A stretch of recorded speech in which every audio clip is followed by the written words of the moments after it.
नमस्कार। News room में आप सभी का स्वागत है। भारत के पूर्व प्रधान न्यायाधीश न्यायमूर्ति एन.वी. रमणा ने एक ऐसा खुलासा किया है जिसने देश की न्यायिक और राजनीतिक व्यवस्था के संबंधों पर नई बहस को जन्म दे दिया है। हम आपको बता दें कि आंध्र प्रदेश के अमरावती में आयोजित वीआईटी एपी विश्वविद्यालय के दीक्षांत समारोह में बोलते हुए न्यायमूर्ति एन.वी. रमणा ने कहा कि जब वह भारत के मुख्य न्यायाधीश बनने वाले थे तब आंध्र प्रदेश की तत्कालीन वाईएस जगनमोहन रेड्डी सरकार ने उनके परिवार के विरुद्ध पुलिस मामले दर्ज कराए ताकि उन्हें दबाव में लाया जा सके। उन्होंने कहा, मेरे परिवार को निशाना बनाया गया, झूठे आपराधिक मामले बनाए गए, यह सब केवल मुझे विवश करने के लिए किया गया था। देखा जाए तो यह वक्तव्य केवल एक व्यक्ति का अनुभव नहीं बल्कि यह संकेत है कि भारत की संवैधानिक संस्थाओं पर राजनीतिक दबाव और प्रतिशोध की प्रवृत्ति कितनी गहराई तक जा पहुंची है। न्यायमूर्ति रमणा ने अपने संबोधन में कहा कि वह अमरावती से छात्र जीवन से ही जुड़े रहे हैं। उन्होंने याद दिलाया कि अमरावती शहर आज जिन किसानों की दृढ़ता के कारण अस्तित्व में है, वह पिछले 5 वर्षों तक राज्य की 3 राजधानियों की नीति के विरुद्ध आंदोलनरत रहे।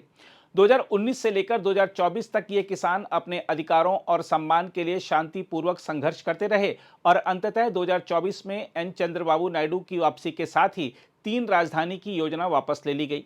न्यायमूर्ति रमणा ने कहा, दक्षिण भारत में शायद ही किसी आंदोलन ने इतनी लंबी और स्थायी लड़ाई लड़ी हो जितनी अमरावती के किसानों ने लड़ी है। लेकिन दुर्भाग्य यह है कि ना मीडिया ने सच्चाई कही, ना ही राजनेताओं ने इन किसानों को वास्तविक श्रेय दिया।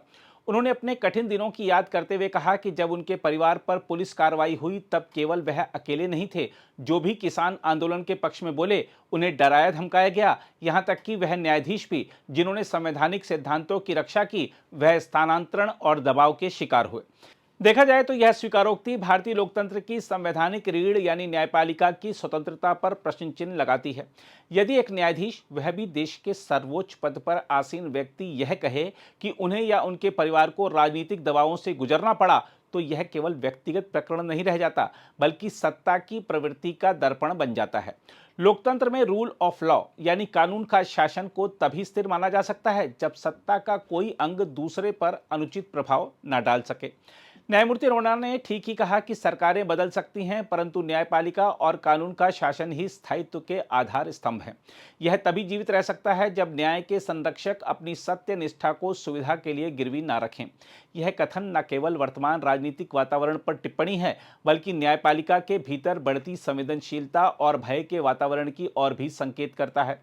देखा जाए तो पिछले कुछ वर्षों में कई अवसरों पर यह प्रश्न उठा है कि क्या न्यायपालिका पूरी तरह स्वतंत्र निर्णय ले पा रही है। न्यायमूर्ति रमणा की टिप्पणी दर्शाती है कि राजनीतिक शक्तियां न्यायालयों पर अप्रत्यक्ष दबाव डालने का प्रयास करती हैं, कभी दंडात्मक कार्रवाई के रूप में तो कभी स्थानांतरण या पदोन्नति के माध्यम से। यदि किसी न्यायाधीश का परिवार भी इस प्रक्रिया में अप्रत्याशित पीड़ित बनता है तो यह न केवल संस्थागत बल्कि नैतिक संकट भी है। न्यायपालिका का भयमुक्त रहना ही नागरिकों के अधिकारों की गारंटी है। जब न्यायाधीश असुरक्षित महसूस करते हैं तो सामान्य नागरिक के लिए न्याय पाना और कठिन हो जाता है। इसके अलावा न्यायमूर्ति रमणा ने कहा कि इन कठिन समयों में कई राजनीतिक नेता मौन रहे और कोई स्पष्ट पक्ष नहीं लिया। केवल विधिवेत्ता, वकील और न्यायालय ही संवैधानिक वादे पर टिके रहे। वहीं दूसरी ओर उन्होंने उम्मीद जताई कि आने वाले समय में किसान, वकील, न्यायविद, सिविल सोसाइटी और न्यायाधीश ये सभी कानून के शासन की रक्षा के प्रेरक बने रहेंगे। बहरहाल न्यायमूर्ति रमणा की यह स्वीकारोक्ति केवल आत्मकथन नहीं बल्कि सिस्टम को आईना दिखाने वाला बयान है। यह हमें सोचने पर विवश करता है कि जब संविधान के रक्षक ही दबाव में हों तो नागरिक अधिकारों की रक्षा कौन करेगा। भारत जैसे लोकतंत्र में न्यायपालिका की निष्पक्षता केवल संस्थागत संरचना का प्रश्न नहीं बल्कि नैतिक साहस का भी है और यही साहस आज हर स्तर पर परखा जा रहा है। यह प्रसंग केवल अमरावती या किसी राज्य की राजनीति तक सीमित नहीं है। यह उस बुनियादी सवाल को उठाता है जो हर लोकतंत्र के हृदय में गूंजता है। न्यायमूर्ति रमणा की आवाज इस प्रश्न का उत्तर खोजने का आग्रह है, सत्ता से नहीं समाज से, क्योंकि जब जनता न्याय की स्वतंत्रता की रक्षा करेगी तभी लोकतंत्र वास्तव में जीवित रहेगा।